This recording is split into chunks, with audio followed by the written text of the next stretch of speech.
जब शंख बजता है तो सभी बलाएं भागती हैं। 33 प्रकार के देवी देवता जागते हैं। सभी देवताओं का सम्मान और पूजा अर्चना में शंखनाद की भूमिका बहुत अच्छी होती है। देखिए, महालक्ष्मी देवी की विशेष कृपा पाना है तो श्री विद्या त्रिपुर सुंदरी की उपासना करें, अपने घर में श्री यंत्र लाएं। अगर भारत के लोग सचेत नहीं होंगे तो हर व्यक्ति को ऑक्सीजन का सिलेंडर लेकर के घूमना पड़ेगा। और एक महामंत्र जो हम हनुमते रुद्रात्मका होम फट। देखिए, थर्ड वर्ल्ड वार की लड़ाई जो है वह अमेरिका और रशिया दो पार्ट बनेंगे। और मुझे तो साल 2026 में पाकिस्तान में हाहाकार दिखता है। 2026 में सोने और चांदी को लेकर आचार्य शैलेश तिवारी की भविष्यवाणी क्या कहती है? जो लोग घर खरीदना चाहते हैं इंतजार कर लें थोड़े। तो एक तो समस्या ये बहुत बड़ी आ रही है कि लोगों की शादियां नहीं हो रही, अच्छा जीवन साथी नहीं मिल रहा है, और जिनकी शादियां हो रही हैं वो टिक नहीं रही हैं। तलाक बहुत बड़े पैमाने पर हमारे देश में हो रहा है। तो पहला हिस्सा तो ये कि जिनकी नहीं हो रही है उनके लिए क्या है, और फिर हम आगे बढ़ेंगे जिनकी हो गई है और टिका कर रखना चाहते हैं, टिक नहीं रही है, उनके लिए क्या है। नमस्कार, मैं हूं आपके साथ विशाल कालरा और एफएम न्यूज के डिजिटल प्लेटफॉर्म पर आपका बहुत बहुत स्वागत है। 2025 का साल समापन की ओर है और साल 2026 की होने वाली है शुरुआत। 2026 का साल आपके लिए कैसा रहेगा? पैसा कैसे बनेगा? कहां करना चाहिए आपको निवेश? आज बात इस पर हो। बात इस पर भी होगी कि जो लोग नौकरी ढूंढ रहे हैं, जो अपना व्यापार अच्छा करना चाहते हैं, उनके लिए उपाय क्या हैं, उनके लिए तरीके क्या हैं, किस राशि के लिए साल 2026 अच्छा लेकर आने वाला है और कौन सी ऐसी राशि है जिसे साल 2026 में बहुत सावधान रहने की जरूरत है। दुनिया में बढ़ रहे युद्ध क्या तीसरे विश्व युद्ध की ओर संकेत कर रहे हैं? ऐसे बहुत सारे प्रश्न हैं जिनके जवाब आज आपको इस पॉडकास्ट के जरिए मिलेंगे। और इस पॉडकास्ट में हमारे खास मेहमान वो हैं जो पिछले 25 वर्षों से अपने अनुभव के आधार पर ज्योतिष शास्त्र के मुताबिक आम लोगों से लेकर खास लोगों तक का मार्गदर्शन कर रहे हैं। 10 महाविद्याओं के साधक हैं वो, और सोशल मीडिया और टीवी पर एक बेहद लोकप्रिय और जाना माना चेहरा है। बहुत बहुत स्वागत करते हैं आचार्य शैलेश तिवारी जी का। बहुत स्वागत। धन्यवाद विशाल जी। मैं अपनी शुरुआत शंखनाद से करूंगा, फिर हम लोग बात करेंगे।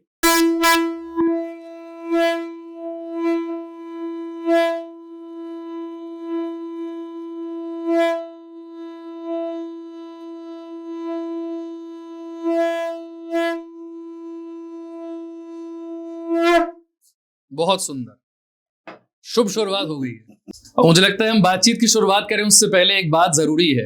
हम जहां बैठे हैं दिल्ली एनसीआर का इलाका, या यूं कहें कि पूरे उत्तर भारत का इलाका इस वक्त जबरदस्त प्रदूषण की मार को झेल रहा है।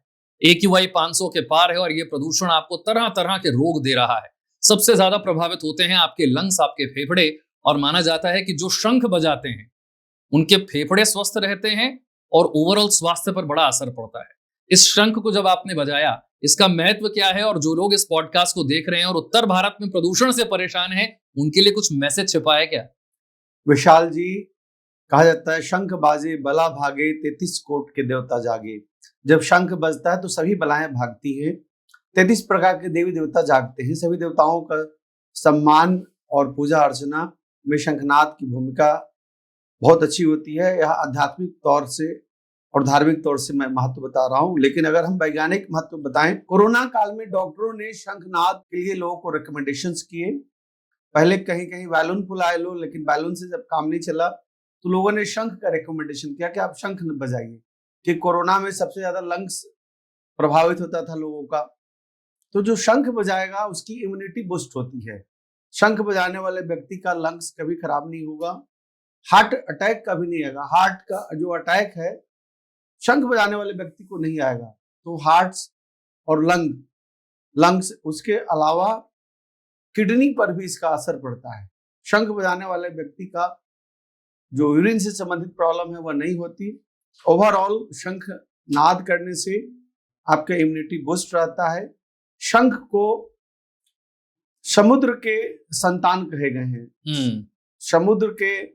समुद्र की पुत्री है महालक्ष्मी देवी, और दो शंख उनके पुत्र हैं, दक्षिणावर्ती और वामवर्ती। दक्षिणावर्ती से देवी देवताओं का उपासना की जाती है, महाअभिषेक किया जाता है। आप देखते होंगे कि जब जन्माष्टमी होती है तो भगवान कृष्ण की मूर्ति को शंख से स्नान कराया जाता है। जब रामनवमी होती है अथवा विष्णु भगवान की कोई भी पूजा होती है तो देवी देवताओं को शंख से स्नान कराया जाता है। माँ दुर्गा अपने हाथ में शंख धारण करती है। भगवान विष्णु जो चतुर्भुज स्वरूप हैं, जिसको कहा गया है शशंक चक्रम सकरिष्ट कुंडलम सपीत वस्तु सरसि रुहक्षणम सहार वस्तु अस्त्रको सर्वस्यम नमामि विष्णु शीर्षा चतुर्भुजम। भगवान विष्णु जो 4 भुजाधारी हैं, एक हाथ में शंख लिए हैं, एक हाथ में गदा है, एक हाथ में चक्र है, एक हाथ में कमल पुष्प है। तो इस प्रकार भगवान विष्णु के सबसे प्रिय शंख हैं। भगवान विष्णु के साला स्वरूप है, साला लगते हैं, लक्ष्मी माता के भाई लगते हैं। और शंख बजाने से लंग्स तो ठीक होता ही, अगर कोई बच्चा नहीं बोल पाता है तो उसको शंख का पानी पिलाइए। रात शंख में पानी भर दीजिए और सुबह पानी पिलाइए, बच्चा जल्दी बोलेगा। जो तुतला करके बच्चा बोलता है उसका तुतलापन भी ठीक होता है। शंख में अनेक प्रकार के मिनरल्स पाए जाते हैं। तो शंख की बहुत महत्ता है, वैज्ञानिक महत्ता अलग है, आध्यात्मिक और धार्मिक महत्ता अलग है। इसके साथ साथ शंख जिसके पास रहता है उसके पास भूत प्रेत भी नहीं भटकते हैं। तो यह बहुत सुखद है, शंखनाद करना चाहिए। और खास तौर से इस समय तो ज्यादा आवश्यक बन गया है, जब पूरा एनसीआर AQI के मार झेल रहा है, प्रदूषण से परेशान है, तो आप शंखनाद करें तो आपका लंग्स ठीक रहेगा। अच्छा, मैं बहुत सारे प्रश्न आपके लिए लेकर लाया हूँ। बिल्कुल करें आप। लेकिन जो पहला हम हिस्सा करेंगे वो करते हैं पैसे से जुड़ा हुआ, क्योंकि कहते हैं कि पैसा खुदा नहीं लेकिन खुदा से कम भी नहीं। तो 2025 तो अब समापन की ओर है और 2026 में बहुत सारे लोग नई शुरुआत करना चाहते हैं, पैसा कमाना चाहते हैं। और हमने देखा 2025 का वर्ष सोने चांदी में निवेश के लिए शानदार वर्ष रहा है। किसी ने सोचा भी नहीं होगा कि 2025 के वर्ष में सोना 55,000 रुपए से ज्यादा बढ़ जाएगा उसकी कीमत, और चांदी की कीमत 1 लाख रुपए से भी ज्यादा बढ़ जाएगी। आज जब हम बात कर रहे हैं तब चांदी 2 लाख के लेवल को क्रॉस कर गई है, सोना 1,35,000 के लेवल को क्रॉस कर गया है। और बहुत सारे लोगों को ऐसा लग रहा है कि उनकी गाड़ी अब छूट गई, शायद जब कम रेट था तब ले लेना चाहिए था, अब शायद गाड़ी छूट गई है। 2026 में सोने और चांदी को लेकर आचार्य शैलेश तिवारी की भविष्यवाणी क्या कहती है, और जिन लोगों को निवेश जिन्होंने कर दिया है या आप जो करने की सोच रहे हैं, पैसा कैसे बनेगा? देखिए विशाल जी, सोना चांदी खरीदना और गाड़ी छूटना, गाड़ी कोई किसी का छूटता नहीं, जिसके भाग्य में जो तय है वह होकर रहेगा। लेकिन सोने की बात करें, गोल्ड और सिल्वर की बात करें, तो सोना को मैं 2026 की दीपावली पर 2.5 लाख से 3 लाख के बीच देखता हूँ। 2026 की दिवाली पर 10 ग्राम सोना 2.5 से 3 लाख के बीच, जो 1,35,000, अभी 1,35,000 करीब करीब डबल देख रहे हैं। यहाँ से करीब डबल देख रहा हूँ। अच्छा, 2.5 लाख मिनिमम देखता हूँ। कम से कम 1.25 लाख रुपए तो चढ़ रहा है यहाँ से। 1.25 लाख रुपए चढ़ रहा है। ठीक उसी प्रकार अगर हम बात करें तो हम 2026 में सिल्वर को 3 लाख से 4 लाख के बीच देख रहे हैं, यानी ये भी डबल होने जा रहा है। ठीक उसी प्रकार कॉपर को देखें तो 1100 से लेकर के 2000 के बीच पहुंचेगा पर केजी। क्या कारक हैं ऐसे जो सोना और चांदी को इतना तेज दौड़ा रहे हैं? देखिए 2025 के जो प्लानिटरी पोजीशंस के आधार पर ग्रहों की जो चाल थी, उसमें राजा भी सूर्य थे और मंत्री भी सूर्य थे। और सूर्य जो ग्रह है उसका धातु जो है वह सोना है। ठीक है। और साल 2026 है उसका स्वामी बृहस्पति है और मंत्री जो है वह मंगल है। तो हम कह सकते हैं क्योंकि दोनों के धातु सोने हैं, गोल्ड दोनों का धातु है, मंगल ग्रह का भी धातु सोना है और बृहस्पति का भी धातु सोना है। तो इतना कंफर्म समझ लीजिए विशाल जी कि आपका 2000, अगर आप 5 किलो गोल्ड लेकर के रखते हैं, अभी कोई बड़े व्यापारी या आप भी, तो आप 15 करोड़ के मालिक होंगे, है ना?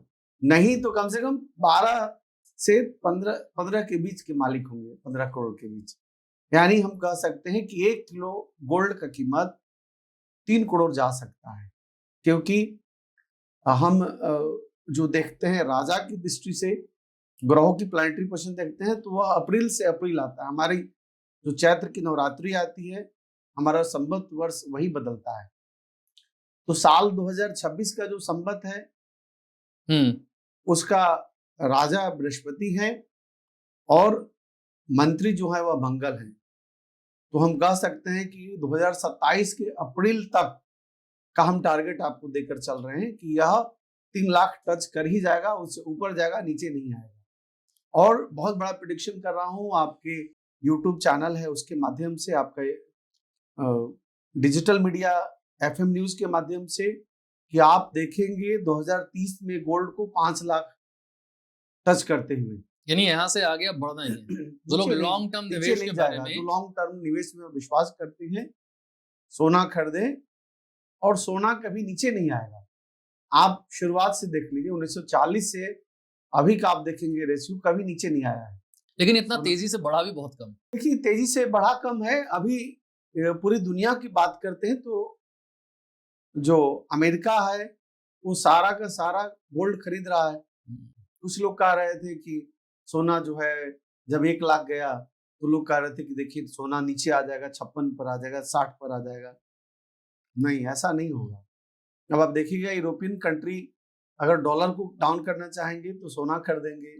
चाइना सोना खरीद रहा है, और अभी 106 ऐसे कंट्री हैं जिन्होंने सोना खरीदा ही नहीं, जिनके पास सोना है ही नहीं।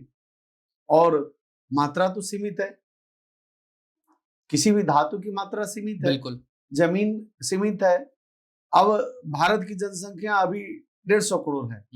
अब भारत में आप 1000 करोड़ लोगों को कर दीजिएगा तो फिर तो आप समझ रहे हैं क्या स्थिति हो जाएगी, जमीन की कीमत कितना बढ़ जाएगा। तो मेरा ऐसा मानना है कि गोल्ड और सिल्वर डे बाय डे बढ़ेगा, यह ग्रहों की अनुकूलता के कारण। और वैसे भी अगर हम 2026 को योग देखते हैं तो एक आता है जिसका स्वामी ग्रह सूर्य है, और सूर्य का धातु भी सोना है। तो सोना 2026 में निश्चित तौर पर आप मान के चले कि आप देखेंगे सोना 2.5 लाख से 3 लाख टच करते हुए। अभी से डबल निवेश करना चाहिए। और सिर्फ हम सोने की बात नहीं करेंगे, चांदी की और कॉपर की बात नहीं करेंगे, हम क्रिप्टो करेंसी की भी बात करते हैं, शेयर की भी बात करते हैं। तो क्रिप्टो करेंसी में यह मान के चलिए कि अभी बिटकॉइन जो है और टचिंग 1 लाख है, 1,26,000 $, ऑल टाइम हाई गया था। अभी 90 से 92 भारतीय रुपयों में देखे तो 1 करोड़ 10 लाख 1 करोड़ 10 लाख का कीमत पहुंच गई थी, बट आप फिर गिरा। बट आप देखेंगे विशाल जी कि साल 2026 के दीपावली तक 2 करोड़ से 2.25 करोड़ के बीच एक बिटकॉइन आपको मिलेगा। यानी यहां से भी डबल से ज्यादा स्थिति हमें। और भारत में आपने देखा होगा क्रिप्टो करेंसी को लेकर हमारी सरकार का रवैया अभी स्पष्ट नहीं है। आप देखेंगे भारत ही नहीं पूरा विश्व क्रिप्टो करेंसी को अपनाएगा, क्रिप्टो करेंसी पर कानून आएगा। इसकी भी भविष्यवाणी कर रहा हूं कि अगले 2 साल में भारत में क्रिप्टो करेंसी के लिए लॉ आ जाएगा, और भारत के लोग क्रिप्टो करेंसी में लेन देन करेंगे। जैसे यूपीआई है, जैसे पे फोन है, पेटीएम है, ठीक उसी प्रकार क्रिप्टो करेंसी में भी लेन देन होगा। और क्रिप्टो करेंसी आने वाला भविष्य है। एक बिटकॉइन की कीमत 2030 में $1 मिलियन यानी 10 करोड़ रुपया, ऐसा अनुमान बताया गया। पर आपको लगता है कि ये सेफ होगा?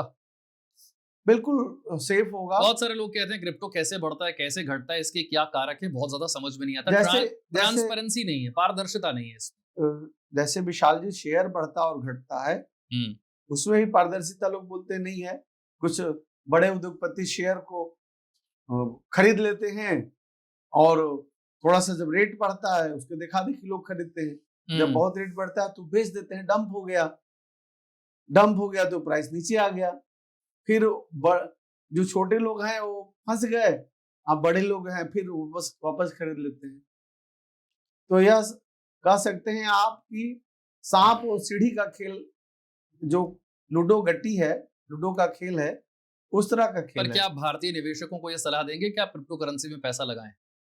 देखिए भारतीय कानून, अभी तो कानून नहीं बना है, पर फिर भी लोग खरीद तो रहे हैं। लेकिन मैं जरूर सलाह दूंगा कि जो लोग इसमें विश्वास करते हैं, क्रिप्टो करेंसी आने वाला भविष्य है और इसका अच्छा भविष्य है, और इसमें निवेश करना विशेष लाभकारी होगा। अच्छा, स्टॉक मार्केट में हमने देखा कि 2025 में सेंसेक्स और निफ्टी ऑल टाइम हाई पर तो अपने गए, लेकिन पिछले वर्ष के मुकाबले हम देखें तो कोई बहुत तेज वृद्धि उसमें नहीं हुई। 2026 में जब दुनिया में इतने सारे युद्ध हो रहे हैं, ऐसा माना जाता है कि इसका असर आपके स्टॉक मार्केट पर पड़ना तय है, निश्चित है। स्टॉक मार्केट की चाल कैसे देखते हैं आप? मैं स्टॉक मार्केट को बहुत ज्यादा उठता हुआ नहीं दिख रहा। आप 85,000 टच कर रहा है सेंसेक्स जी, निफ्टी 25,000 क्रॉस किया। बिल्कुल। बट अगर युद्ध होता है, वर्ल्ड वार होता है जिसकी संभावना ज्यादा है, तो आप 50,000 पर देखेंगे पूरा मार्केट में क्रैश होगा, और बड़ा क्रैश। हाँ, और अगर युद्ध होता है, अगर की बात कर रहा हूँ, युद्ध तो दिखता है मुझे। युद्ध होने के बाद तो गोल्ड और सिल्वर में ही लोग पैसे लगाएंगे, इसीलिए गोल्ड और सिल्वर डबल होगा और शेयर मार्केट तो डाउन होगा। युद्ध नहीं होता है तो शेयर मार्केट 1 लाख क्रॉस करेगा सेंसेक्स, जिसकी संभावनाएं कम है। लेकिन आपको स्टॉक मार्केट ज्यादा बढ़ने की बजाय जो है वो बड़े क्रैश की तरफ जाता हुआ आपको क्रैश दिखता है, क्रैश की तरफ आपको जाता हुआ। शेयर मार्केट और रियल एस्टेट भी मुझे क्रैश दिखता है। रियल एस्टेट भी आपको रियल एस्टेट में क्रैश होगा और पिछले 12 सालों से रेट में डे बाय डे अप हुआ है, डाउन नहीं हुआ है, कटिंग क्रॉस नहीं हुआ है। 30 से 40% मुझे डाउन दिखता है। जो लोग घर खरीदना चाहते हैं इंतजार कर ले थोड़े दिन, 6 महीना वेट करना चाहिए। आपको कम कीमत में घर मिल सकता है। बिल्कुल, जून 2026 से अगर आप घर खरीदेंगे तो आपको 30 से 40% की कमी दिखेगी। बड़ी बात आप कह रहे हैं, बहुत सारे लोगों का सपना है घर खरीदना अपना, और रेट ऐसे हैं जो बिल्कुल बजट से बाहर हो रहे हैं। निश्चित तौर पर विशाल जी आप देखेंगे। अच्छा, मैं 2 लोगों के लिए पूछना चाहता हूँ, रियल एस्टेट की आपने बात की। एक तो वो आदमी है जो अपने रहने के लिए किसी तरीके से एक छोटा सा घर चाहता है कि बस मेरा अपनी घर हो जाए, अपनी एक छत हो जाए, और एक वो है जो रियल एस्टेट के बड़े निवेशक है, जिनका काम ही ये है कि एक जगह पर प्रॉपर्टी खरीद ली, दूसरी जगह पर बेच दी और फिर तीसरी जगह पर पैसा लगा दिया। इन दोनों के लिए सलाह क्या हो? देखिए, प्रॉपर्टी निवेशकों को मैं बताऊंगा कि अभी खरीदने का समय नहीं है। हाँ, है ना? अभी सेल कर दें जितना रेट आया है, क्योंकि डाउन जाएगा। और जिनको खरीदना है, छोटे निवेशक, उन्हें थोड़ा वेट करना चाहिए, मई जून का वेट करना चाहिए। और आपको जैसा पता है कि 7.5 भी चल रही है मेष राशि पर। मेष राशि के स्वामी मंगल है और मंगल जो है जमीन, भूमि, भवन इसका मालिक होते हैं। और 7.5 का दूसरा चरण शुरू होगा 17 जनवरी 2026 से। तो निश्चित तौर पर 17 जनवरी 2026 से अगस्त 2026 के बीच में प्रॉपर्टी का रेट डाउन होगा। अब मैं आगे नौकरी और व्यापार पर बढ़ूं उससे पहले हमने पैसे की बहुत सारी बात कर ली। जिन्हें पैसा बनाना है उनके लिए कोई मंत्र या उपाय आप देना चाहें कि 2026 में बढ़िया पैसा वो बनाए, अपने घर परिवार को खुशहाल करें? देखिए, महालक्ष्मी देवी की विशेष कृपा पाना है तो श्री विद्या त्रिपुर सुंदरी की उपासना करें। अपने घर में श्री यंत्र लाएं, चाहे अष्ट धातु का हो, पंच धातु का हो या स्फटिक का बना हुआ हो। श्री यंत्र विद्वान ब्राह्मण से या अपने ज्ञान से, विद्वता से श्री यंत्र की ढंग से पूजा करके, प्राण प्रतिष्ठा करके और श्री यंत्र की उपासना करें। और वहां पर श्री यंत्र के ऊपर रोली, हरिद्रा, हल्दी चढ़ा करके यह महामंत्र ओम श्रीम श्रीयाई नमः, यह महामंत्र। दूसरा मंत्र है ओम महालक्ष्मी च विद्महे विष्णुपति च धीमहि तन्नो लक्ष्मी प्रचोदयात्। और तीसरा महामंत्र है श्रीम ह्रीम श्रीम कमले कमलाले प्रसिद्ध प्रसिद्ध श्रीम ह्रीम श्रीम ओम महालक्ष्मी नमः। ये 3 विशेष महामंत्र है। इस महामंत्र से श्री यंत्र के ऊपर अभिषेक करें, रोली का, हल्दी का, और अपने घर में लक्ष्मी देवी का आह्वान करें। निश्चित तौर पर धन की प्राप्ति होगी और बड़े धन की प्राप्ति होगी। मैं तो ऐसा मानता हूं कि अगर आपको इसका चमत्कार देखना है तो अपने घर में एक छोटा सा हवन कुंड ले आए, गाय का घी हो और बेलगिरी हो, बेल या बेल का पत्ता हो या सूखा हुआ कमल पुष्प हो, उसको घी में डुबो करके और इन महामंत्रों के साथ कनकधारा स्त्रोत का पाठ करें और हवन करें, आहुति करें कनकधारा स्त्रोत से, श्री सूक्तम से, तो घर में धन की वर्षा होगी, इसमें कोई संदेह नहीं। ठीक है, अगले हिस्से में हम बढ़ते हैं और अगला हिस्सा है नौकरी और व्यापार का। हमारे देश में बेरोजगारी के अलावा आप जानते हैं, हालांकि रोजगार के अवसर बढ़ जरूर रहे हैं, लेकिन फिर भी रोजगार की तलाश में बहुत बड़ी संख्या में लोग हैं, खासतौर से वो लोग जो लोग ग्रेजुएशन कर रहे हैं, पोस्ट ग्रेजुएशन कर रहे हैं, उस स्तर की नौकरी ढूंढना थोड़ा सा मुश्किल है। जो उससे नीचे के स्तर पर हैं उनके लिए फिर भी काम मिलना थोड़ा सा आसान है। जो लोग अच्छा पढ़ जाते हैं उनके सामने ज्यादा दिक्कतें आ रही हैं। मेरा प्रश्न ये है कि नौकरी जो लोग ढूंढ रहे हैं, सबसे ज्यादा किस फील्ड में आपको नौकरियां बनती हुई, रोजगार का सृजन होता हुआ नजर आता है? जो लोग पढ़ाई करना चाहते हैं वो किस फील्ड की पढ़ाई करें? जो नौकरी ढूंढ रहे हैं सबसे ज्यादा किस फील्ड में नौकरी मिलने की संभावना? देखिए, छोटी नौकरी जो है वह मुझे दिख रहा है 2026 में रेलवे का, लोहा से संबंधित है, रेलवे की नौकरी, और दूसरा फौज की नौकरी। एक जो कम पढ़े हैं, जो मैट्रिक और +2 के विद्यार्थी हैं, उनको शॉर्ट वे में तुरंत नौकरी मिलेगी और बड़ी नौकरी की संख्या बढ़ेगी। मुझे दिख रहा है कि 2026 में इसके अवसर अच्छे आएंगे। बाकी तो सबका सीमित है, चाहे वह यूपीएससी हो, state police services, state service commission हो, सबका एक लिमिटेशंस है। लेकिन मुझे आगे दिखता है एसएससी और रेलवे और आर्मी, ये तीनों की जो नौकरी के लिए अभ्यर्थी लोग अपना एग्जामिनेशन देते हैं, तो अच्छा अवसर मुझे दिखता है। साल 2026 में नौकरी के अच्छे अवसर हैं। ये तो आपने सरकारी में बताया, मैं प्राइवेट सेक्टर में अगर पूछूं तो? देखिए, प्राइवेट सेक्टर में एआई का जमाना है। आईटी फील्ड में निश्चित तौर पर आपको अच्छे जॉब्स, अच्छी सफलता मिलेगी। आप टेक्निकल फील्ड से हैं या आप टेक्निकली पढ़ाई किए हैं, तो निश्चित तौर पर आपको इलेक्ट्रॉनिक्स में, इलेक्ट्रिक्स में, कंप्यूटर आईटी में, इसमें अच्छे संभावनाएं दिखते हैं। हमारा देश डे बाय डे ग्रोथ कर रहा है और हमें आशा है कि यह 2047 तक यह विकसित राष्ट्र की श्रेणी में आएगा। ठीक है, व्यापार जो लोग शुरू करना चाहते हैं उनके लिए भी इसी तरीके से मैं जानना चाहूंगा, कौन से फील्ड में व्यापार सबसे अच्छा, कहाँ चांसेस सबसे बड़े? देखिए, 3 चीज कभी आदमी रोकेगा नहीं। एक फूडिंग इंडस्ट्री है ना, जो संचालित होते हैं बुध से। तो फूडिंग इंडस्ट्री में अच्छे भोजन सबको पसंद है, उसमें अच्छे भोजन खाएंगे लोग तो अच्छे रेस्टोरेंट, अच्छी सफलता मिलेगी, रेस्टोरेंट का व्यापार देखिए। दूसरा, वस्त्र, कभी बिना वस्त्र का कोई धरती पर रहेगा नहीं, तो वह भी बुध से ही संचालित होता है। तो ये दोनों चीज का विशेष सफलता है। और तीसरा जो मैं बता रहा हूँ, घर तो सबको चाहिए, लेकिन जो आने वाला समय है, भारत में आयरन एंड स्टील इंडस्ट्री का भी साल 2026 में बूम दिखता है, उसका भी रेट बढ़ता हुआ दिखता है, उसमें भी जॉब की अधिक संभावनाएं दिखती हैं। अच्छा, तो ये नौकरी और व्यापार दोनों के लिए हो गया। अब वो है प्रश्न, जिनको नौकरी मिल नहीं रही, उनको पाने का उपाय क्या है? उनके लिए कोई मंत्र या उपाय है कि वो किसी भी राशि का व्यक्ति हो? बिल्कुल विशाल जी, नौकरी जिसको नहीं हो रहा है, सबसे पहले तो व्यक्ति को प्रातः काल उठना चाहिए। जितने सुबह हो, अर्ली मॉर्निंग उठें, सूर्य भगवान का दर्शन करें, भगवान सूर्य को अर्घ्य दें, आदित्य हृदय स्तोत्र का पाठ करें, और एक महामंत्र जो हम हनुमते रुद्रात्मकाय होम फट, यह महामंत्र है हनुमान जी का।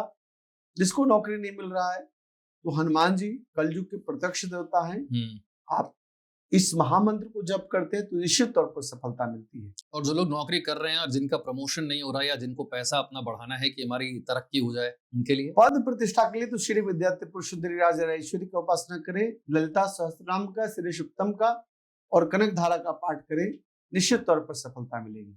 ठीक है, ये नौकरी और व्यापार की हमने बात की, और अब मैं आगे बढ़ रहा हूं और अब बात करने जा रहा हूं दुनिया भर में जो कुछ हो रहा है उसकी, यानी कि युद्धों की। क्या 2026 का वर्ष ऐसा कोई संकेत दे रहा है कि दुनिया थर्ड वर्ल्ड वॉर, तीसरे विश्व युद्ध की तरफ आगे बढ़ रही है? और अगर आपको ये नजर आता है तो इसका कोई समय 2026 में, कोई महीना, ऐसा भी कुछ नजर आता है? देखिए, 2 जून को बृहस्पति का परिवर्तन योग बनता है। 2 जून को बृहस्पति जो है वह मिथुन राशि से कर्क राशि में जाएंगे, और 31 अक्टूबर को बृहस्पति जो है उनका परिवर्तन होता है, कर्क से सिंह में जाएंगे। तो ये जो बीच का पीरियड है, यह युद्ध के लिए इंडिकेशन देता है। जून से अक्टूबर के बीच में।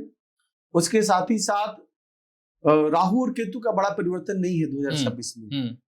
राहु और केतु दोनों प्लैनेट जो हैं वह 18 महीने में अपने चाल को बदलते हैं और बैक, पीछे से चलते हैं, बकरी चलते हैं।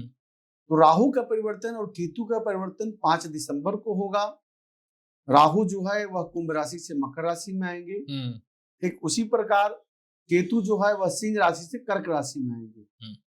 शनि जो है वह मीन राशि में बने रहेंगे, 2.5 साल तक रहते हैं, 2027 में भी रहेंगे। तो मेरा ऐसा मानना है कि जो मुझे जो टाइम फ्रेम दिख रहा है जून से लेकर के अक्टूबर के बीच का टाइम फ्रेम, वह निश्चित तौर पर पूरी दुनिया के लिए परेशानी का कारक रहेगा। नए नए युद्ध की स्थितियां उत्पन्न होगी, मैं तो आगे देख रहा हूं। और अब जो मेन लड़ाई है थर्ड वर्ल्ड वॉर की, वो किसके बीच है? देखिए, थर्ड वर्ल्ड वॉर की लड़ाई जो है वह अमेरिका और रशिया 2 पार्ट बनेंगे, जिसमें मुझे भारत पार्टिसिपेशन नहीं दिखता। मुझे चाइना और रशिया एक होते हुए दिखते हैं, यूरोप और अमेरिका एक होते हुए दिखते हैं। लेकिन इसमें भारत की कोई भूमिका नहीं होगी। और साथ ही साथ जो हमें अरब कंट्री दिख रहे हैं वो भी कुछ पार्ट जो है वो अमेरिका के साथ चले जाएंगे, कुछ रशिया के साथ चले जाएंगे। और मुझे तो साल 2026 में पाकिस्तान में हाहाकार दिखता है। साल 2026 में पाकिस्तान में सत्ता शासन सैन्य हाथ में आएगा। उसके अलावा जो पाकिस्तान के जो पूर्व प्रधानमंत्री जो क्रिकेटर रहे हैं इमरान खान, उनकी मुश्किलें मुझे बढ़ती हुई दिखती हैं, ऑलरेडी जेल में। और हाँ, और उसके कारण जो है पूरे देश में एक क्रांति होगी। और पाकिस्तान आर्थिक रूप से, सामाजिक रूप से, राजनीतिक रूप से हर तरह से स्थिति उसकी खराब दिखती है। पूछिए क्यों? क्योंकि 2026 का योग 1 आता है और 6 अंक जो है शुक्र है और 2 अंक चंद्रमा है। चंद्रमा और शुक्र की ज्योति इसका कॉम्बिनेशन दे रहा है, जो पाकिस्तान के लिए शुक्र अच्छे नहीं है, उनकी लग्जरियस लाइफ अच्छी नहीं है। निश्चित तौर पर पाकिस्तान के लिए अच्छा समय नहीं है। और मैं जो देख रहा हूँ मिड फरवरी से जुलाई के बीच में 2-3 बड़े भूकंप के झटके भी पाकिस्तान, कश्मीर होते हुए अफगानिस्तान तक, उसमें बहुत सारे लोग परेशानी हाथाहाथ होने की स्थिति देखता है। जो थर्ड वर्ल्ड वॉर की आप बात कर रहे हैं, इसका अंत कब होगा और इसमें विजयी कौन होता हुआ नजर? 2026 से 30 तक के बीच दिखता है। लंबा समय। हाँ। और कौन विजयी होता हुआ नजर आता है इसमें?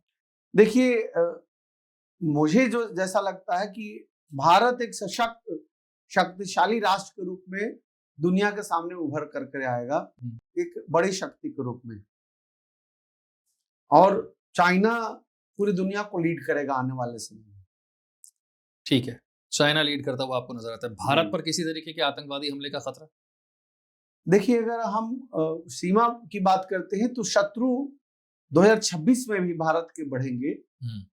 आपने देखा होगा कि 26 तारीख को ही भारत में जो अटैक हुआ था 26/11, है ना? तो सतर्क रहने की जरूरत है। हमारे सेना के जवान मुस्तैद रहेंगे, सेना के जवान की कृपा रहेगी देश के ऊपर। 2026 में भी स्थितियां बहुत अनुकूल नहीं दिखती है। हमारा शत्रु हमें परेशान करेगा। भारत, इंडिया और भारत अगर दोनों नाम से देखते हैं तो बृहस्पति का योग है, जिसका जो नंबर सिस्टम है बृहस्पति और सूर्य है, उसके आधार पर मुझे दिखता है 2026 भी बहुत अनुकूल नहीं है।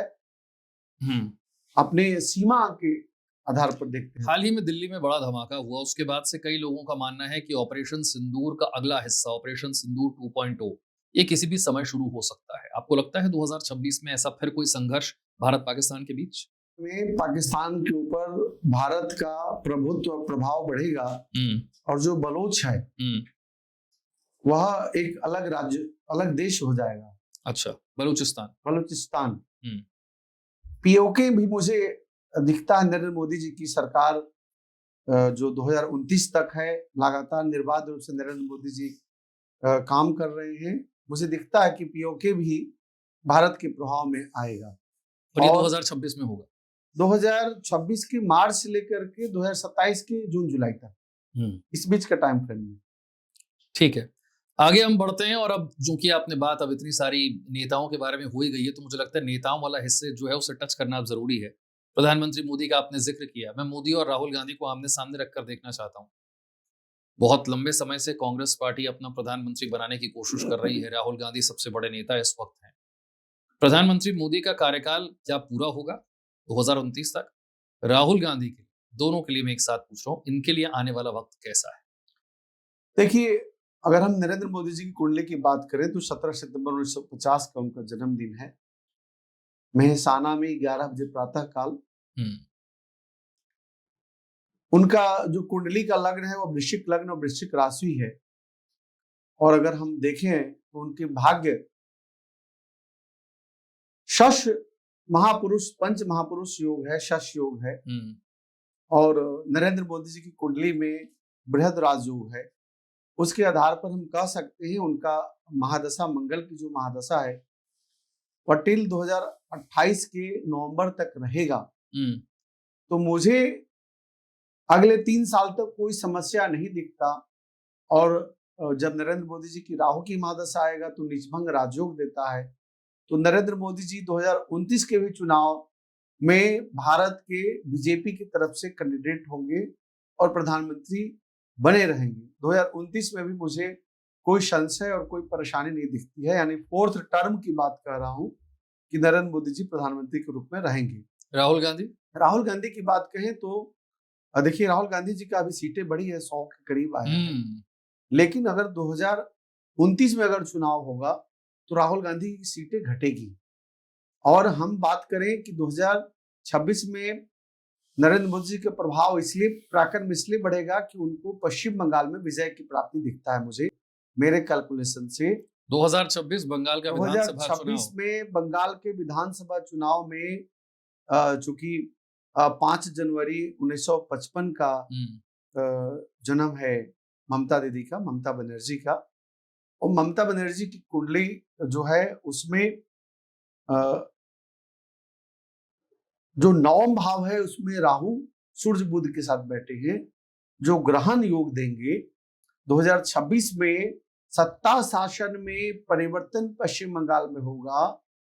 मेरे जो कैलकुलेशन है उसके आधार पर पश्चिम बंगाल में टीएमसी पार्टी 2026 में 70 से 75 सीटों के बीच सिमट जाएगी। ठीक उसी प्रकार भारतीय जनता पार्टी 180 से 190 के बीच, 294 सीटें हैं पश्चिम बंगाल में, तो 180 से 190 सीटों को लेकर के भारतीय जनता पार्टी पश्चिम बंगाल में सरकार बनाएगी। आपने मोदी जी की बात की, राहुल गांधी की बात की, ममता बनर्जी की बात की। अब मैं थोड़ी सी बात योगी आदित्यनाथ की करना चाहता हूं और उनके प्रतिद्वंदी इस समय जो सबसे बड़े हैं अखिलेश जी। इन दोनों के लिए 2026 और 27, क्योंकि 27 में उत्तर प्रदेश में चुनाव है। देखिए, 2026 अनुकूलता तो दोनों के लिए है, कोई बट नहीं है। अखिलेश जी मेष राशि के हैं। योगी आदित्यनाथ जी का अगर न्यूमरोलॉजिकल कैलकुलेशन देखें तो बृहस्पति, सूर्य और मंगल इनके बहुत उच्च के हैं, अच्छे बली हैं, भाग्य कारक हैं। मेरा जो कैलकुलेशन है उसके आधार पर योगी आदित्यनाथ जी 2027 में भी उत्तर प्रदेश में बीजेपी की शक्ति को वृद्धि कराएंगे। सत्ता शासन में विशेष उनकी भागीदारी होगी, सत्ता शासन में बने रहेंगे। 2027 के चुनाव में मुझे कोई परिवर्तन नहीं दिखता कि जैसे आज स्थिति है उससे ज्यादा ताकतवर दिखता है 2027 में बीजेपी का। समाजवादी पार्टी जो 2024 में लोकसभा में ज्यादा सीटें लेकर के आई थी, लेकिन 2027 में वह सीट घट जाएगी विधानसभा में। और मेरे कैलकुलेशन के आधार पर 90 से नीचे की सीटें रहेगी अखिलेश यादव की। आपने तो विपक्ष के बिल्कुल हौसले तोड़ दिए हैं। कोई ऐसा विपक्षी नेता है जिसकी आने वाले कुछ वर्षों में किस्मत चमकती हुई भी आपको दिख रही है? देखिए, मैं कभी कोई राजनीतिक रूप से किसी का मैं तो शत्रु नहीं हूं। मैं तो जो ग्रह बोलता है, प्लैनेट बोलता है, उसके आधार पर कह रहा हूं। अगर हम बात करें पूरे देश में विपक्षी पार्टी का, तो हमारे अरविंद केजरीवाल जी का भी टाइम बहुत अच्छा नहीं है। पंजाब में वो सत्ता से बेदखल होंगे। अच्छा, उत्तर प्रदेश के साथ ही पंजाब का भी होगा। तमिलनाडु में सत्ता शासन में परिवर्तन, स्टालिन साहब। पंजाब में सत्ता शासन में परिवर्तन, पश्चिम बंगाल में सत्ता शासन के परिवर्तन, तीनों राज्यों में सत्ता शासन के परिवर्तन होगा। 2027 बीजेपी के लिए अभूतपूर्व होगा। वहीं आने वाले समय में आप देखेंगे 2 पार्टी सिस्टम हो जाएगा, सिर्फ 2 पार्टी रहेगी, सारे रीजनल पार्टी एक हो जाएंगे और बीजेपी एक हो जाएगी, और युद्ध जो है वह 2 पार्टी सिस्टम पर ही होगा। अमेरिका जैसा हो अमेरिका जाएगा, के जैसा हो, प्रेसिडेंशियल सिस्टम। ठीक है, देश की राजनीति पर हमने काफी सारी बात कर ली है। अब आपने कहा है कि विपक्ष के लिए तो बड़ा मुश्किल है आने वाला समय। कोई भी विपक्षी नेता आपको ऐसा नजर आ रहा है जिसकी किस्मत आने वाले दिनों में चमकती हुई नजर आ सकती है? आप किसी व्यक्ति का नाम पूछिए, उसके आधार पर मैं बताऊंगा। जम्मू कश्मीर में उमर अब्दुल्ला साहब सीएम बनकर बैठे हैं, आगे कुछ और नजर आता है? कोई बड़ी भूमिका में आप देख पाते हैं उन्हें? या ममता बनर्जी भले ही बंगाल में हार जाए लेकिन लोकसभा में उनकी बड़ी सीटें आती है बंगाल में, क्या विपक्ष की बड़ी नेता वो बन सकती है? उमर अब्दुल्ला जो है वो अपने सत्ता शासन को बरकरार रखेगी, उनकी शक्ति जैसे है वैसे बनी रहेगी, यश प्रसिद्धि उनका बनेगा। और आने वाले समय में आप इसको गांठ बांध लीजिए, 2029 में उमर अब्दुल्ला जो है वह बीजेपी के फिर से एक बार दोस्त बनाएंगे, बीजेपी के साथ आएंगे। यानी बीजेपी के लिए आने वाला समय बड़ा अच्छा है जहां तक बात राजनीति की है। बिल्कुल। आगे बढ़ते हैं और अब थोड़ा सा फिर से आम लोगों की बातचीत की तरफ बढ़ते हैं। हमने पैसे की बात की और ऐसा कहते हैं कि आपके जीवन में आपके सुख और दुख मेनली 3 चीजों से जुड़े होते हैं, आपकी हेल्थ, वेल्थ और आपकी रिलेशनशिप। हमने पैसे की बात कर ली, वेल्थ की बात हो गई है, अब बात करते हैं हेल्थ की और रिलेशनशिप्स। हेल्थ की बात पहले करते हैं। हेल्थ को लेकर के हमने इस पॉडकास्ट की शुरुआत में भी कहा, इस समय तो उत्तर भारत में कम से कम 35-40 करोड़ लोग प्रदूषण से ही जूझ रहे हैं। हमने 2020-21 में देखा था, कोरोना आया और कोविड ने जो है वो पता नहीं कितने लोगों की जान विश्व में ली। लेकिन आए दिन हम देखते हैं नई नई बीमारियां हमारे सामने आती रहती हैं, और जिस तरीके के लाइफस्टाइल को हम फॉलो कर रहे हैं, जिस तरीके के पर्यावरण में हम जी रहे हैं, तरह तरह की बीमारियां हमें लग रही हैं और हमारी इम्यूनिटी जो है वो कम होती चली जा रही है। हम दवाओं पर अपनी निर्भरता बढ़ाते चले जा रहे हैं। 2026 का वर्ष अगर हम ओवरऑल देखें हेल्थ के लिहाज से, कैसा आपको नजर आता है? देखिए, 2026 में पूरे विश्व में बहुत सारे रोगों का निदान निकलेगा। कोई वैक्सीन, कोई दवाई मिलेगी। आने वाला समय विज्ञान बहुत बड़ा चमत्कार करेगा। लेकिन मैं मानता हूं कि प्रदूषण से मुक्ति के लिए जैसे जिसके जितने संतान है, जैसे आपके मान लीजिए 2 संतान हैं, तो आपको 2 बड़े वृक्ष लगाने चाहिए और उसे संतान की तरह पालना चाहिए 5 वर्ष की उम्र तक। अगर सब लोग ऐसा सोच ले तो भारत का प्रकृति जो है, भारत की प्राकृतिक स्थिति जो है वह कनाडा और अमेरिका की तरह होगा, 0 पॉल्यूशन होगा। लेकिन यहाँ पीपल के वृक्ष अब लगाए नहीं जा रहे, पेड़ सारे काटे जा रहे हैं, जंगल खत्म हो रहे हैं, पहाड़ तोड़ करके लोग बिल्डिंग बना रहे हैं, पहाड़ तोड़ करके जो है वह क्रेशर्स, रोड रोलर के द्वारा खत्म किए जा रहे हैं। तो जब प्रकृति के साथ खिलवाड़ होगा तो प्रकृति अपना मंजर दिखाएगी। आज प्रदूषण से लोग परेशान है, आज ऑक्सीजन का गैस लोग खरीद रहा है। आने वाला समय अगर भारत के लोग सचेत नहीं होंगे तो हर व्यक्ति को ऑक्सीजन का सिलेंडर लेकर के घूमना पड़ेगा। उससे बचने के लिए एक ही चीज है कि जिसके जितने संतान हो उतना वृक्ष लगाए। हेल्थ को अच्छा रखने के लिए क्या कोई मंत्र और उपाय काम कर सकता है ऐसी स्थिति में जब हम इतने खराब पर्यावरण में जी रहे हो?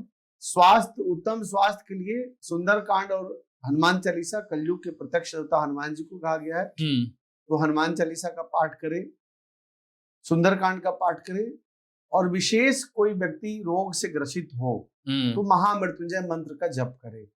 ओम ह्रौं ओम जुं श भूर्भुवः स्वः त्र्यंबकम यजामहे सुगंधिं पुष्टिवर्धनम उर्वारुकमिव बंधनान् मृत्योर्मुक्षीयं मामृतात्। इस महामंत्र का जप करें, भगवान शिव को जल चढ़ाएं। मैं कहता हूं सिर्फ सोमवार नहीं, प्रतिदिन जल चढ़ाएं। प्रतिदिन मंदिर जाना चाहिए, सिर्फ सोमवार और मंगलवार नहीं। जैसे इस्लाम धर्म में प्रतिदिन 5 बार की नमाज लोग पढ़ते हैं, ठीक उसी प्रकार हर व्यक्ति को जो सनातनी है उसे एक बार जरूर मंदिर जाना चाहिए। अगर मंदिर नहीं जा सकते तो आप अपने घर में बैठ करके पाठ करें, तिलक जरूर लगाएं। इससे तिलक लगाने से थर्ड आई जो है आपका एक्टिवेट रहता है, तीसरा जो सातवां चक्र है वो एक्टिवेट रहता है, थर्ड आई एक्टिवेट रहता है तिलक लगाने से। तिलक लगाने से आपकी सुंदरता में वृद्धि होती है, वैज्ञानिक दृष्टिकोण से आपके स्वास्थ्य में वृद्धि होती है, तिलक लगाना चाहिए। और सनातनी हैं आप तो आपको निश्चित तौर पर तिलक लगाना चाहिए। अगले हिस्से की तरफ हम बढ़ते हैं। हमने वेल्थ की बात कर ली, हेल्थ की बात कर ली, अब रिलेशनशिप्स की तरफ बढ़ते हैं और बात करते हैं शादी की। जैसे जैसे समय आगे बढ़ रहा है हम देख रहे हैं लोगों को पैसे की दृष्टि से सेटल होने में समय बहुत लग रहा है। पहले का समय था कि आप अपने दादा की जो संपत्ति थी उसे ग्रहण करते थे, किसी की दुकान चल रही है, कोई व्यापार कर रहे हैं तो वहां जाकर आप बैठते थे, उसे आगे बढ़ाते थे। आपको करियर में सेट होने में बहुत समय नहीं लगता था। आजकल आपको पढ़ाई लिखाई करना, फिर अच्छी नौकरी ढूंढना या अच्छा व्यापार खड़ा करना, इसमें उम्र आपकी काफी बीत जाती है। 30 साल बड़ी एक आम उम्र हो गई है, एवरेज उम्र हो गई है शादी की, उससे भी आगे निकल गई है। तो एक तो समस्या ये बहुत बड़ी आ रही है कि लोगों की शादियां नहीं हो रही, अच्छा जीवन साथी नहीं मिल रहा है, और जिनकी शादियां हो रही हैं वो टिक नहीं रही हैं। तलाक बहुत बड़े पैमाने पर हमारे देश में हो रहा है। तो पहला हिस्सा तो ये कि जिनकी नहीं हो रही है उनके लिए क्या है, और फिर हम आगे बढ़ेंगे जिनकी हो गई है और टिका कर रखना चाहते हैं, टिक नहीं रही है, उनके लिए क्या है। देखिए विशाल जी, माँ कात्यायनी की पूजा करने से, विशेष रूप से माँ कात्यायनी के जो मंत्र हैं उसके करने से शीघ्र विवाह होता है, ऐसा हमारे सनातन धर्म में है। इसमें रत्न भी लोग धारण करते हैं, पुखराज रत्न को धारण करते हैं, टोटका के रूप में लोग हल्दी से स्नान करते हैं, लोग नमक से घर में पोछा लगवाते हैं। ये सब हमारे जो पौराणिक टोटके हैं उसका लोग प्रयोग करते हैं। लेकिन मेरा ऐसा मानना है कि विवाह का सबसे उत्तम उम्र है 22 से 25 वर्ष। इसके बीच विवाह कर लेना चाहिए। जब ईश्वर ने जन्म दिया है, जब आप माँ के गर्भ में थे तो ईश्वर ने उस समय वहां भोजन बना के तैयार कर रखा है। फिर आज के युवा वर्ग ऐसा क्यों सोचते हैं कि विवाह के बाद उनको भाग्य ठीक नहीं होगा, उनका किस्मत ठीक नहीं होगा। पर ये प्रैक्टिकली कैसे पॉसिबल है, आप बताइए। आजकल लोग, मान लीजिए आपने 18 वर्ष की उम्र में स्कूल पास किया, 3-4 साल आपके ग्रेजुएशन में लग गए, किसी ने पोस्ट ग्रेजुएशन किया तो और 2-2.5 साल लग गए, 23-24 साल में उसकी पढ़ाई पूरी हुई, कम से कम वो 5-6 साल 7 साल नौकरी करेगा, तब एक लेवल पर पहुंचेगा जहां उसकी ठीक ठाक सैलरी है। तभी तो लड़की के माता पिता देख करके शादी करेंगे कि लड़का कमाता क्या है। नहीं, लड़की अपना लेवल दिखाने के लिए नहीं, नौकरी लग गई आपको विवाह कर लेना चाहिए। माता पिता का भी पुश्तैनी चीजों को भी लोग देख कर करते हैं। आज भागा भागी में ज्यादातर जो लव मैरिज कर रहे हैं वह अनसक्सेसफुल हो रहा है। उसके पीछे कारण है कि 35 साल 40 साल में शादी कर रहे हैं लोग और बोलते हैं कि हम बच्चे नहीं करेंगे, IVF कराएंगे। तो कैसे परिवार चलेगा? आपके घर में किलकारी नहीं गुजरेगी। तो आप कह रहे हैं शादी की उम्र को थोड़ा जल्दी कीजिए। शादी का उम्र 22 से 25 साल, लड़कों की शादी का उम्र 22 से 25 साल और बेटियों का 21 से 23 साल, इसके बीच शादी हो जानी चाहिए। आप कह रहे हैं पढ़ाई पूरी होते ही तुरंत? पढ़ाई पूरी होने के बाद जॉब करें, जो शॉर्ट जॉब है। अब देखिए इससे यह लाभ होगा कि दहेज प्रथा भी खत्म होगा। आपको लगता है हमारे समाज में जितनी इस दहेज प्रथा की जड़ें गहरी हैं उसे खत्म करना संभव है? तो संभव है और आने वाला समय हो सकता है। अगर नौकरी, जैसे कोई IAS बनता है 30 साल 32 साल में IAS बनता है, लोग नौकरी की तलाश करते करते IAS IPS बनते हैं, फिर वो 10 करोड़ 20 करोड़ लेते हैं दहेज। उससे दूषित होता है समाज। कोई डॉक्टर बनते हैं, कोई इंजीनियर बनते हैं, कोई एडवोकेट बनते हैं। सबका हमारे समाज में फिक्स हो गया है दहेज, किसको 5 लाख, किसको 50 लाख, किसको 5 करोड़, किसको 20 करोड़। तो दहेज सिस्टम जब खत्म हो जाएगा तो सही उम्र में विवाह हो जाएगा। कोई अचूक उपाय दे दीजिए जिनकी शादी नहीं हो रही उनके लिए, जिनके माता पिता बड़े परेशान रहते हैं, सही इंसान नहीं मिल रहा। जिनकी शादी नहीं हो रही है उनके लिए अचूक उपाय यह है कि आप भगवान विष्णु जी का ध्यान करें, बृहस्पतिवार के दिन भगवान विष्णु सहस्त्र नाम का पाठ करें और हल्दी, स्नान करने वाले पानी में हल्दी 2 चम्मच डाल करके स्नान करें। ओम भगवती वासुदेवाय नमः सामान्य सा मंत्र है, और ओम कात्यायनी च विद्महे कन्याकुमारी च धीमहि तन्नो देवी प्रचोदयात्, इस महामंत्र का प्रयोग करें। बहनों की शादी भी होगी, भाइयों की भी शादी होगी और शीघ्र विवाह होगा। और जिनकी शादी हो गई लेकिन टिक नहीं रही, तलाक जैसी स्थिति नजर आ रही है। शादी जिसकी टिक नहीं हो रही है, जिसकी परेशानी आ रही है, वह अपने घर में अपने बेडरूम के नीचे समुद्री नमक अपने बेड के नीचे। बाउल में रखे, बेड के नीचे। हाँ। उसके अलावा बाथरूम में भी समुद्री नमक बाउल में डाल करके रखे, हर 15 दिन पर उसको चेंज करें, रिश्तों में मिठास आएगी। एक और प्रश्न इसी के साथ जुड़ता है तलाक के अलावा, क्योंकि शादियां लेट हो रही हैं, आपने शुरुआत में कहा, इसलिए संतान प्राप्ति में बड़ी दिक्कत आती है, बच्चे नहीं हो रहे और फिर आईवीएफ के जरिए साइंस और टेक्नोलॉजी का सहारा लेना पड़ता है फिर बच्चे पैदा करने के लिए। संतान प्राप्ति के लिए भी क्या कोई ऐसा उपाय है? एक तो ये है कि आपकी बायोलॉजी आपको सपोर्ट नहीं कर रही है, आपकी उम्र ऐसी हो गई है जो आपको सपोर्ट ही नहीं कर रही है, क्या ऐसी स्थिति में भी मंत्र और उपाय काम कर सकते हैं? देखिए विशाल जी, मैंने तो रिसर्च किया है और मैंने प्रैक्टिकली रूप से देखा है, जिसके संतान नहीं हो रहे हैं, जो डॉक्टर मना कर दिए कि नहीं हो सकता संतान गोपाल का व्यक्ति अगर जप करता है या करवाता है संतान गोपाल मंत्र, उसके अलावा संतान गोपाल सहस्त्रनाम का जप करता है ना, तो उसे निश्चित तौर पर संतान की प्राप्ति होती है। पुत्र धन की प्राप्ति के लिए लोग रुद्राभिषेक भी कराते हैं।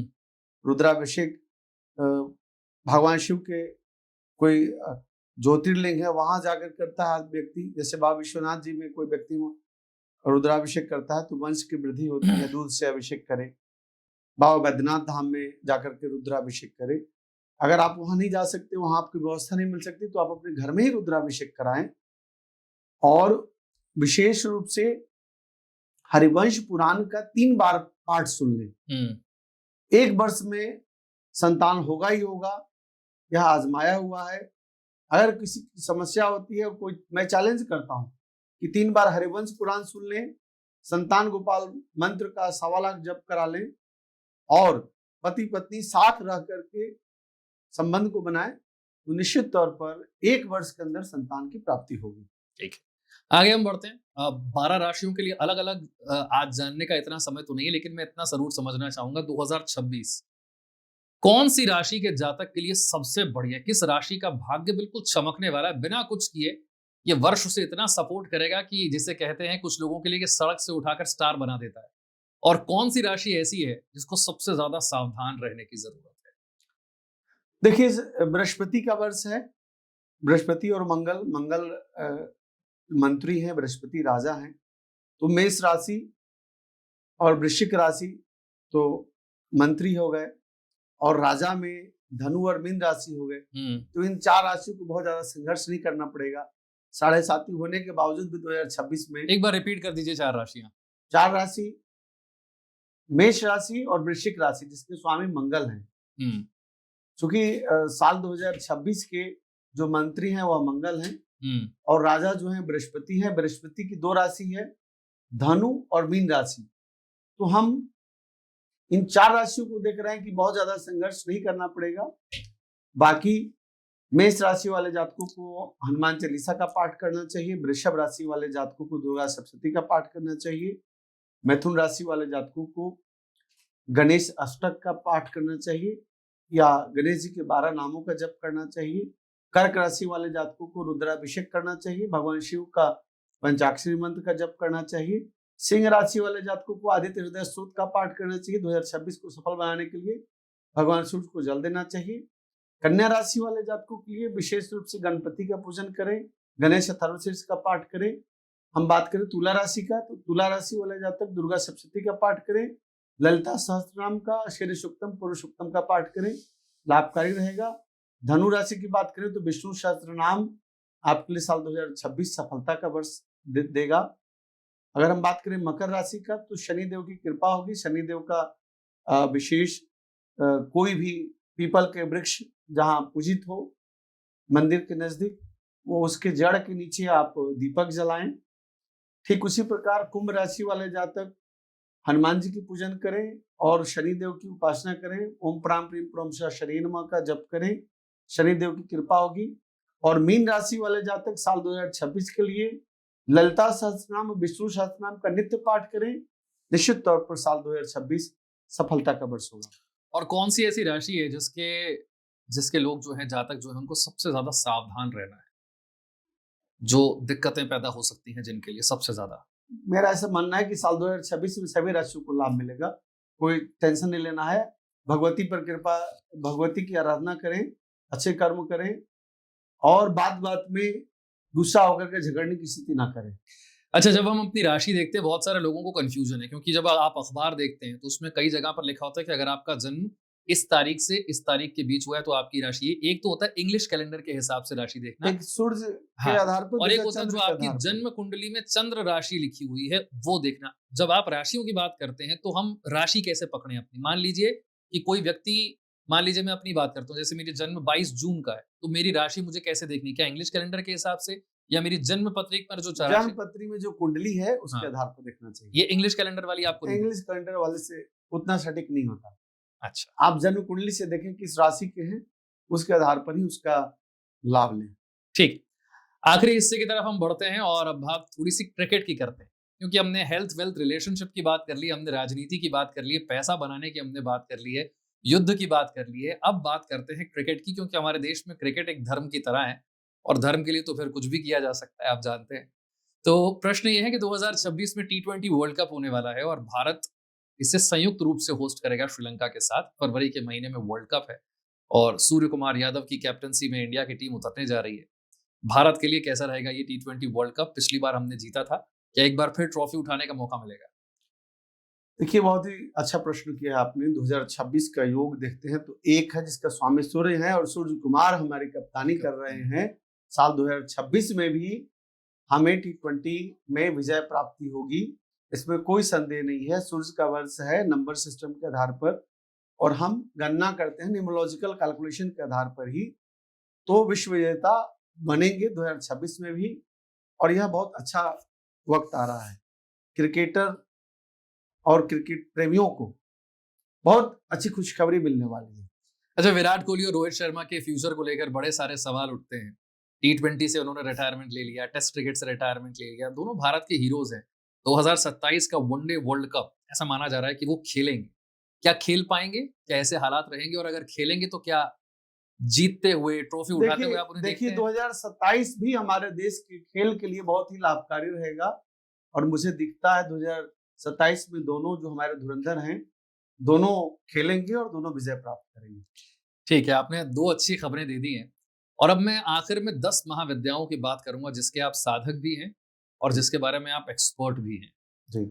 हम देख रहे हैं कि जैसे जैसे समय बढ़ा है, तंत्र में लोगों की दिलचस्पी बहुत बढ़ी और शायद उसकी एक वजह YouTube पर आने वाले इस तरह के पॉडकास्ट भी है, जिसमें जो एक्सपर्ट्स हैं, जो सिद्ध हैं, वो बैठते हैं, बातें बताते हैं और लोगों का आकर्षण जो है वो सिद्धियों की तरफ बहुत बढ़ा है, 10 महाविद्याओं की तरफ भी बढ़ रहा है।